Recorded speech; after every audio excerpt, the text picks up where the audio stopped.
50 Shades of Brontë or Wuthering Heights. I watched the new Wuthering Heights movie on Valentine's Day, so you don't have to. Just kidding. If you want to go watch the movie, please do. But I have quite a few thoughts and I want to talk to you about them, so here we are. Wuthering Heights debuted amongst both hype and scandal thanks to the teaser trailers before the film's release. But is there any substance beneath the lush, rugged, yet somehow glossy finish? Or is it just a pretty movie with pretty people in it? This review will contain spoilers for both the movie and the book, though in regard to the movie, there's not a lot to spoil. Let's start with a brief overview of the book. Wuthering Heights by Emily Brontë is a gothic novel published in 1847 and follows the toxic and tumultuous bond between the characters Heathcliff and Catherine Earnshaw. Wuthering Heights is the name of the house they grow up in, set amidst the desolate Yorkshire moors. And though they love one another, their dynamic is toxic and obsessive. There is further tension because Heathcliff is not white, it's ambiguous, but he's likely Romany,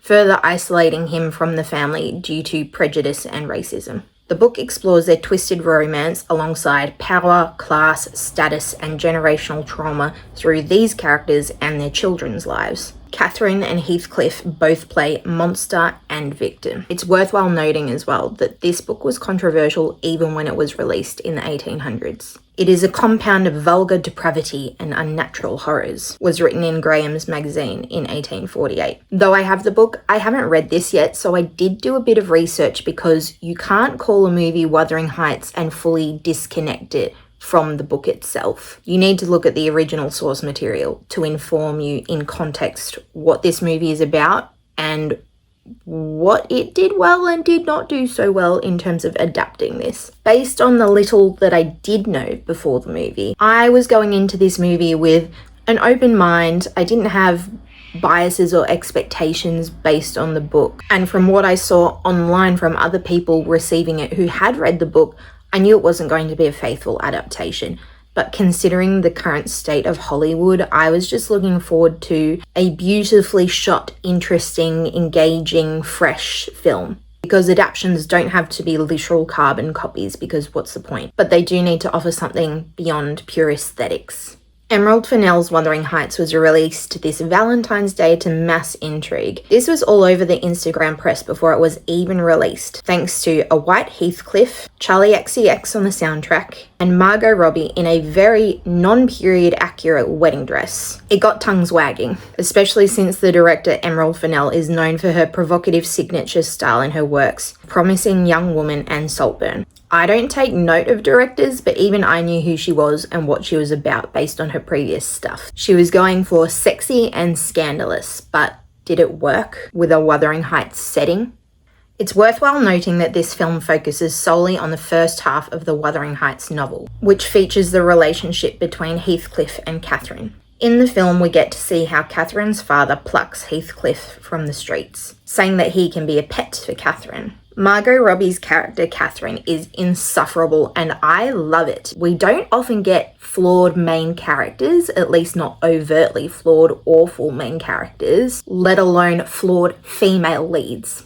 The two children form a strong bond, which comes to a breaking point when they are adults who look like they are both over 30 and Catherine is seeking comfort and wealth while they dwell in the dilapidated Wuthering Heights because her father has gambled all their money away and spent it on drink. Heathcliff lives in the barn and works as a servant while Cathy mopes about dreaming of a life of luxury. Enter Mr. Edgar Linton, who Catherine is quickly engaged to. Their romance is completely off-screen while we get Heathcliff brooding, and once he hears that she is engaged, he runs away, ego bruised, heartbroken. Then we get a very Coppola-style Marie Antoinette montage of Catherine reveling in her new status, though she also thinks of Heathcliff. This takes us to about halfway through the film. And when Heathcliff returns, we have no mention of how he is suddenly rich and has a haircut that makes him look like he is still in Queensland. Mind games ensue because Catherine is now married to Edgar and she and Heathcliff can't be together.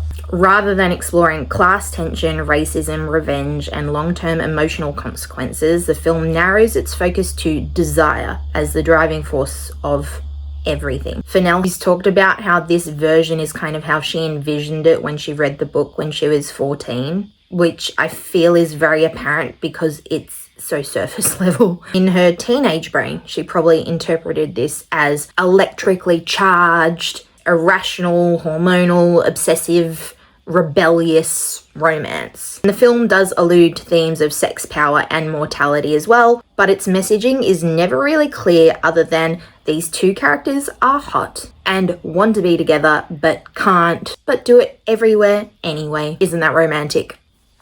Profound. In the trailer, it says, quote, inspired by the greatest love story of all time, which if you talk to anyone who's read the book, they say that is a huge misinterpretation. I think this is why Fennell chose, kind of cleverly, kind of not, to use the quotation marks around the title Wuthering Heights, because we know from that already, and based on the trailers, if you are familiar with the books, that this isn't going to be a faithful adaptation at all. Me, having not read the book, didn't find that too much of an issue at the time when the trailers were being released. But book stands were already up in arms before it was even released because of the misinterpretation of the book's themes and labelling it as a romance, as well as whitewashing Heathcliff, which is a major point of tension and conflict in the book because it prevents Heathcliff and Cathy from being together because of the societal prejudices at the time. And even once he is rich, he's still an outsider due to his race. If Fennell wanted it to feel risque, she could have maintained some suggestion that it's possible that Heathcliff is Catherine's dad's bastard child, which if the case, they are half siblings, which I'm not supporting. I'm just saying she wanted it to be risque. She could have kept that in just in time for Valentine's Day. Perhaps the biggest narrative plot hole, as mentioned, is that we never actually find out how Heathcliff made his fortune, which could have given us so much insight into his character. This version, like the book, does place emphasis at least on class and wealth, so this feels like a huge missed opportunity to deepen the story and the characters. Did he get wealthy just to try to win Catherine back? Was it out of pettiness? Did he try to make a life for himself and then he couldn't stop thinking about Cathy, so he returned? Like, what's the motivation? It's not 100% clear.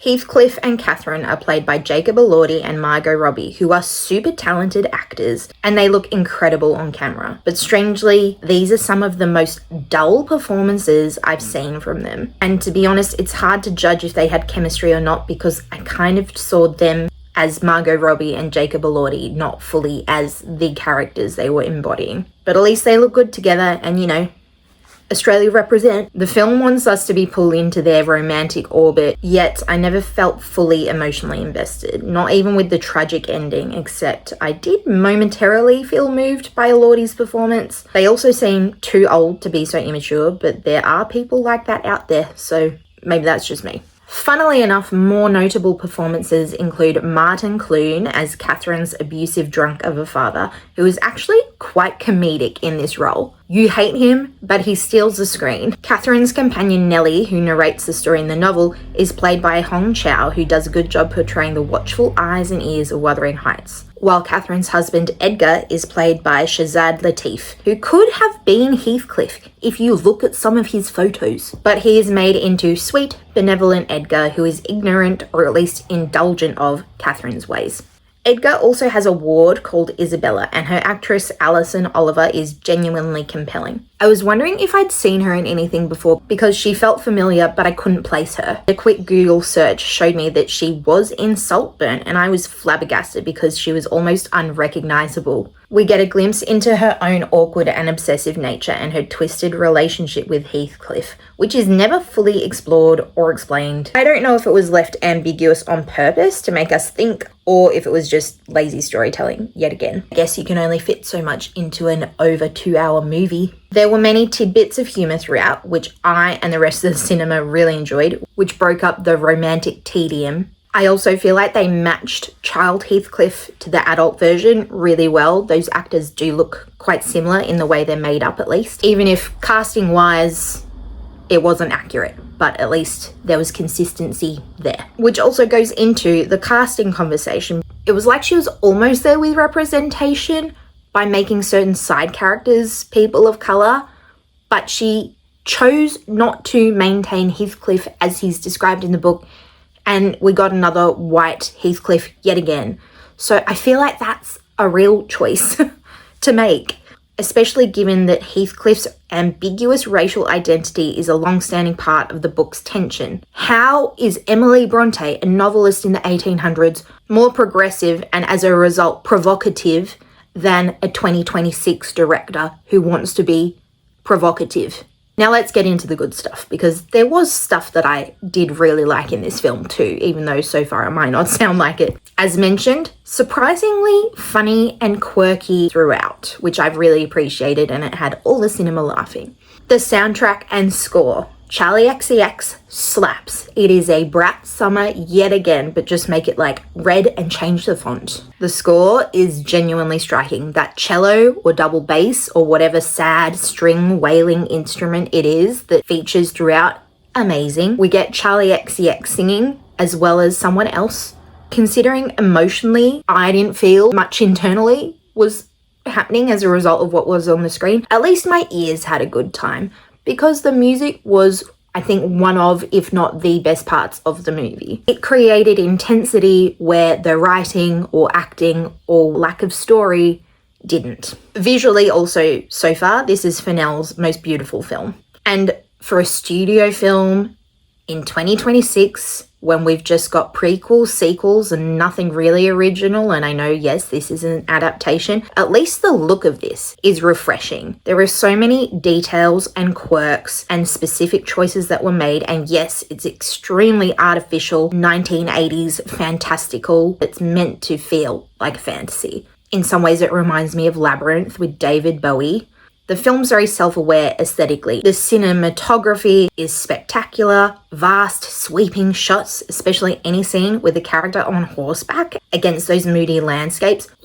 It's grand, it's hazy, lush, almost like something you'd see in a high fashion magazine. A lot of the setting is also created through the weather. I feel like there's constant wind, rain, foggy, things look damp.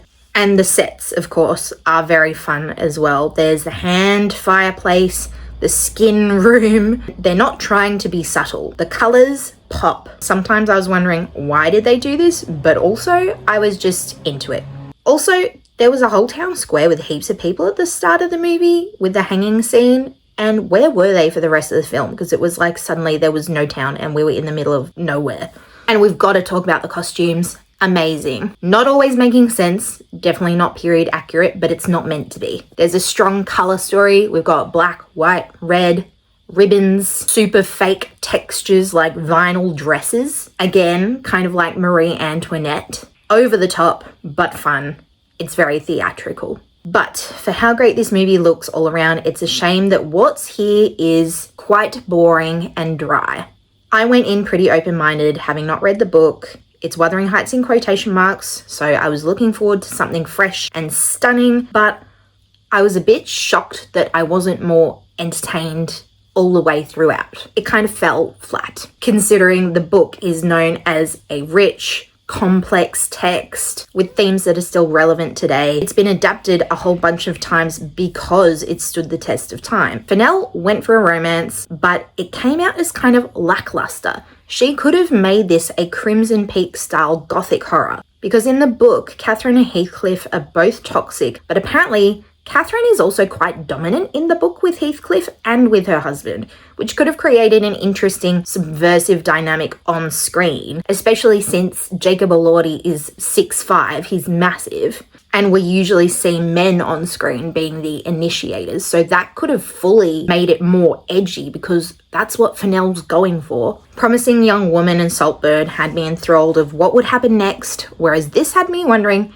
how far through the movie are we? Because not much is happening. Most of the actual plot and story takes place in the first half of the film, and once we have the leads reunited but unable to be together because Catherine's already married, the plot is barely existent and just drifts and wanders around until the end, which we are meant to see as tragic, but I didn't really care by that point enough, even though I did enjoy the racing on horseback scene just before it, because cinema. It's clear Fennell is way more interested in aesthetics, attempts to shock, and almost gimmicky imagery as innuendo, like suggestive dough kneading, slippery egg yolks being caressed, extreme close-up shots of sweaty skin, which is fine and dandy, well and fun, until you realise there's more than an hour left. Throughout the movie, we see the push and pull between Heathcliff and Catherine. They're together, then they're not, but it drags, even in moments that are meant to feel steamy or intense. It never feels particularly illicit, dangerous, or transgressive, and you can tell Fennell wants it to. Emerald Fennell loves some freaky cinema. If you think back to Saltburn, there's multiple moments that had a lot of people referencing it online and in real life. But the freakiest thing in this movie was probably the skin room or Martin Clunes's teeth. There was one scene with Catherine and Heathcliff where Catherine is in the barn, not knowing that Heathcliff is there. She's watching two servants doing it, and Heathcliff covers her eyes and mouth to stop her from witnessing it, which gives you a glimpse into both of their characters and the awakening of certain feelings. Shame he doesn't have two more hands to plug her ears, because heavens no, that's not appropriate for a young lady. Save her virtue from watching such filth. Fennell wanted to make a version of Wuthering Heights that never really existed because it's how she interpreted it as a teenager. Adaptations don't need to perfectly replicate the source material, but it's hard not to question the choices that were made.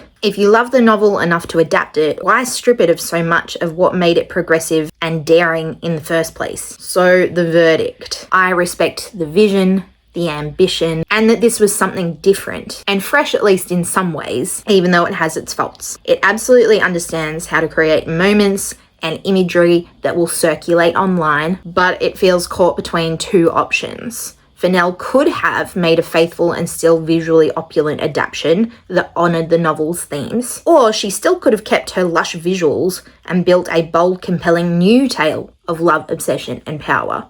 But she did neither, and I think that's why it's low-key flopping. It's not faithful enough for the book purists, and not reimagined enough to justify the departures. Because again, if she loved it so much, why did she change all the things that make it Wuthering Heights? Saltburn and Promising Young Woman came across as much more risque than Wuthering Heights, even though this is meant to be the most unhinged. That said, it has people talking. And they say any publicity is good publicity, right? It sparked debate about adaptations, casting, whitewashing, aesthetics, and what we expect from literary retellings. There's no doubt that if this movie came out in the 2000s or before, it would not be receiving as much backlash. But it's 2026, the age of micro-combing through media and questioning why people create things a certain way. But the silver lining is, it got so many people to appreciate the different aspects of film, the soundtrack, costumes, sets, and visual design, and inspired so many people to read or revisit the book. So do I recommend this film? Well, yes, but I think it's important to know what to expect. I have said to multiple people, maybe just wait till it comes out on DVD. For me, this was a beautiful swing, but still a miss. Thanks for watching. Like and subscribe for more bookish and movie related content, and I will see you in the next video. Comment down below if you've watched this movie yet, or if you plan to. What are your thoughts? Bye.